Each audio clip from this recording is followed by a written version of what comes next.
ഇറ്റലിയുടെ മണ്ണിൽ 3.5 ലക്ഷം മനുഷ്യരുടെ ജീവിതം തകർത്ത, ഒരു തലമുറയാകെ രോഗികളാക്കി മാറ്റിയ മാരക വിപത്ത് ഇപ്പോൾ മഹാരാഷ്ട്രയിലെ രത്നഗിരിയിലേക്ക് ചേക്കേറുകയാണ്. PFAS അഥവാ പെർ ആൻഡ് പോളിഫ്ലൂറോ ആൽക്കൈൽ സബ്സ്റ്റൻസസ് എന്നറിയപ്പെടുന്ന ഈ വിഷാംശങ്ങൾ ഭൂമിയിൽ ഒരിക്കൽ കലർന്നാൽ പിന്നീട് ഒരിക്കലും നശിപ്പിക്കാൻ കഴിയാത്ത ഒന്നാണ്. അതുകൊണ്ടാണ് ശാസ്ത്രലോകം ഇവയെ ഫോറവർ കെമിക്കൽസ് എന്ന് വിളിക്കുന്നത്. പ്രകൃതിയിലെ തന്നെ ഏറ്റവും ശക്തമായ കാർബൺ ഫ്ലോറിൻ ബോണ്ട് ഉള്ളതുകൊണ്ട് ഇവയ്ക്ക് നാശമില്ല, മണ്ണിൽ അലിയില്ല, തീയിൽ കായില്ല.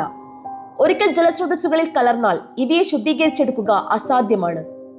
ഇറ്റലിയിൽ ഈ ഫാക്ടറി കാരണം പിഞ്ചു കുഞ്ഞുങ്ങൾ പോലും ക്യാൻസർ ബാധിതരായപ്പോൾ ജനങ്ങൾ ഒന്നടങ്കം തെരുവിലേക്ക് ഇറങ്ങിയാണ് അത് അടച്ചുപൂട്ടിച്ചത്.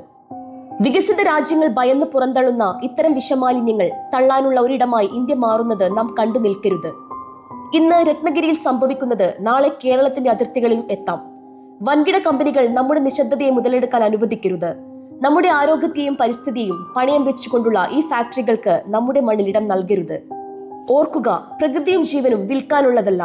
ഇന്ന് നാം ഈ അനീതിയോട് കണ്ണടച്ചാൽ നാളെ കുടിക്കുന്ന വെള്ളത്തിൽ വിഷം കലരുമ്പോൾ തകർന്നു പോകുന്നത് ഒരു ജനതയുടെ ഭാവി കൂടിയായിരിക്കും.